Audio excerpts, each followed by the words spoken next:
Action India TV news, आपकी आवाज हमारी पहचान। यवतमाळ वाशिम लोकसभा मतदारसंघाचे खासदार माननीय संजय देशमुख यांची दिग्रस येथील निवासस्थानी जाऊन ॲक्शन इंडिया टीव्ही चॅनलचे मुख्य संपादक विनोद मिवावरे यांनी दिल्ली तर जंतर मंतर विद्यार्थी आंदोलन यवतमाळ जिल्हा पीक विमा बेरोजगारी राडेगाव MIDC शिंदे गट पक्ष प्रवेश या विषयावर घेतली रोखठोक मुलाखत। आज दिनांक 25/7/2026 रोजी आपण यवतमाळ वाशिम जिल्ह्याचे लोकप्रिय खासदार श्री संजय भाऊ देशमुख साहेब यांच्याकडे आले आणि आज जे परिस्थिती आहे, आज आषाढी एकादशी आहे साहेब। ॲक्शन इंडिया टीव्हीतर्फे तुम्हाला आषाढी एकादशी आहे, तुम्हाला तुमच्या परिवाराला हार्दिक शुभेच्छा। आणि आज तुम्ही आषाढी एकादशी निमित्त तुमच्या जनतेला शेतकरी बांधव जसं तुम्ही आज मोदी साहेबांनी विठ्ठल रुक्मिणीची मूर्ती सप्रेम भेट दिली होती, त्या अनुषंगाने काय सांगू इच्छिता जनतेला, काय सगळे काय घातले विठ्ठलाकडे? आषाढी एकादशीच्या सर्व जनतेस मी मनापासून शुभेच्छा देतो। मागच्या वेळेस या देशाचे पंतप्रधान नरेंद्र मोदी साहेब यांना भेटण्यासाठी मी गेलो होतो, त्यावेळेस सुद्धा मी विठ्ठल रुक्मिणीची प्रतिमा आपल्या देशाच्या पंतप्रधानांना दिली होती। आपल्या शेतकरी सर्वसामान्य जनतेसाठी काम करण्यासाठी केला तो प्रामाणिकपणे चोखपणे करण्याचा प्रामाणिक प्रयत्न माझा चालू आहे। आणि निश्चितच यवतमाळ वाशिम हा लोकसभा मतदारसंघ या महाराष्ट्रात सर्वात मोठा मतदारसंघ आहे। लांबीनं सुद्धा आणि रुंदीनं सुद्धा तेवढा मोठा मतदारसंघ आहे। साधारणतः 2200 बूथ या मतदारसंघामध्ये येतात।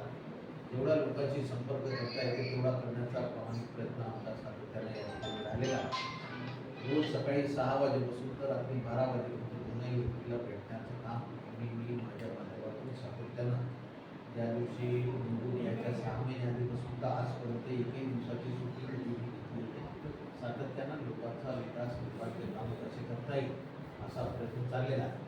मुद्दा आपला असा आहे की यावर्षी पीक विमा आपल्या यवतमाळ जिल्ह्याला ही अत्यंत दुःखाची गोष्ट आहे, परंतु सातत्यानं पाठपुरावा करून आपल्या येणाऱ्या वर्षामध्ये सर्वसामान्य शेतकऱ्यांना दिलासा देण्याचं काम आज शेतकरी कर्जमुक्तीचा आज पहिली यादी या ठिकाणी आलेली आहे।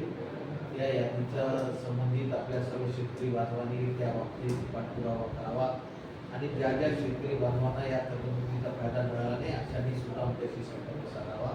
मी स्वतः जाती लक्षात कारण गेल्या 25 वर्षापासून यवतमाळ जिल्हा मध्यवर्ती बँकेमध्ये मी संचालक आहे आणि त्या लोकांना सुद्धा जे काही नॅशनलाइज बँक आहे, जे काही आपल्या सरकारी बँक आहे, त्याच्या माध्यमातून सुद्धा या लोकांना आपल्या शेतकरी बांधवांना दिलासा देण्याचं काम मी माझ्या माध्यमातून प्रकारे करणार आहे।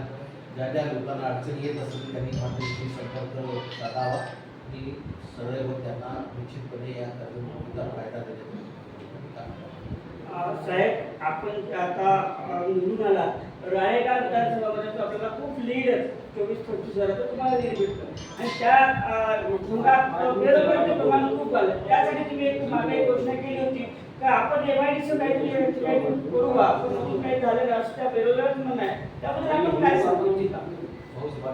राळेगावमधील सर्वसामान्य जनतेने मोठ्या विश्वासानं त्या ठिकाणी मला पाठिंबा दिला होता। मी निश्चितपणे एक आदिवासी बांधव मोठ्या प्रमाणावर राळेगाव तालुक्यामध्ये बाबुळगाव तालुक्यामध्ये राहतात, इतर समाजाची सर्व मंडळी राहतात। राळेगाव तालुक्यामध्ये एक चांगली सुखी चालू करण्याच्या दृष्टिकोनातून आम्ही प्रक्रिया सुरू केलेली आहे। त्याच्या बाबतीत जातीच्या संदर्भात सुद्धा आम्ही त्या ठिकाणी पाठपुरावा केलेला आहे आणि एक सुखदेवनी सुद्धा आपण या राळेगाव तालुक्यामध्ये करण्याचा आपला प्रयत्न झालेला आहे। MIDC होण्याच्या दृष्टिकोनातून सुद्धा पाठपुरावा चालू आहे, ते सुद्धा काम आपण या ठिकाणी राळेगावला MIDC यांना मी स्वतः भेटणार आहे।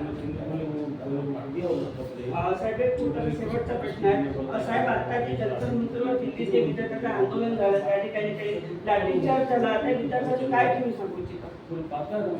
विद्यार्थी आपल्या मागण्या ठिकाणी मागत आहे, ही काही रास्त मागणी आहे। विद्यार्थी मागणी करणं काही चुकीचं नाही आहे, कारण निपक्षपणे पेपर फुटीचे जे प्रकरण या देशामध्ये काँग्रेसची सत्ता असो की भारतीय जनता पार्टी सत्ता असो, प्रत्येक ठिकाणी प्रत्येक राज्यामध्ये पेपर फुटीचे प्रकरण झालेले आहे। म्हणून सर्वसामान्य युवकांचा विश्वास वाटला पाहिजे असं कडक धोरण या ठिकाणी मी या देशाचे पंतप्रधान नरेंद्र मोदी साहेबांच्या मनापासून या ठिकाणी अभिनंदन करतो आहे की त्यांनी कडक कायदा या कालच्याच कॅबिनेट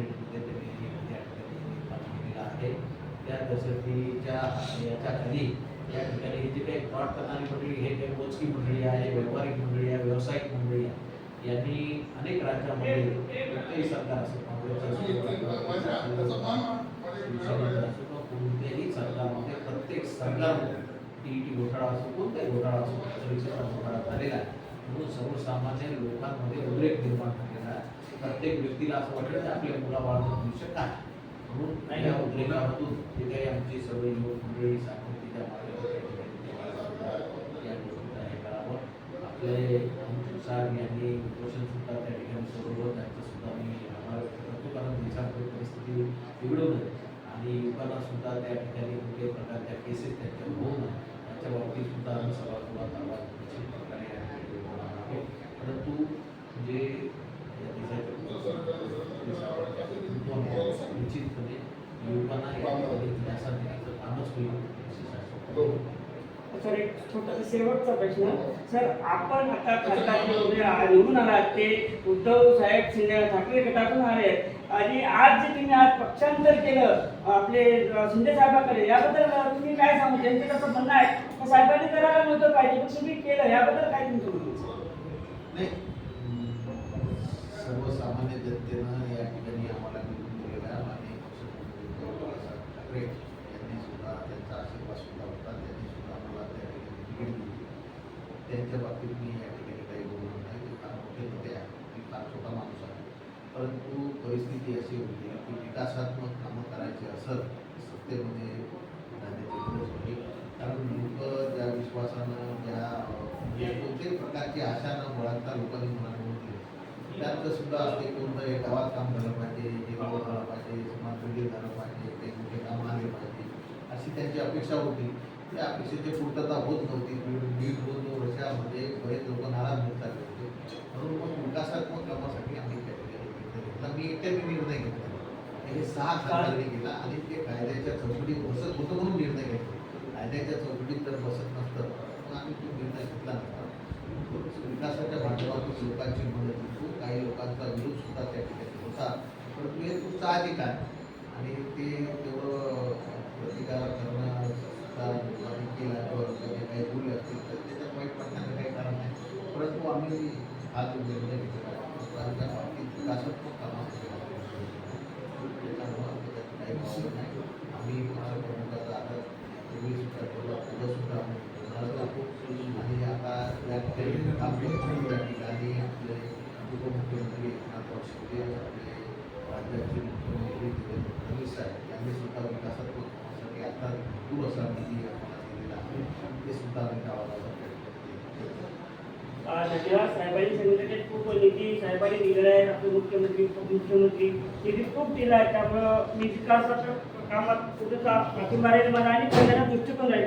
त्या आपले खासदार साहेब संजयजी देशमुख यांनी सांगितलेलं. ॲक्च्युली मुख्य संपादक विनोद माहुळे.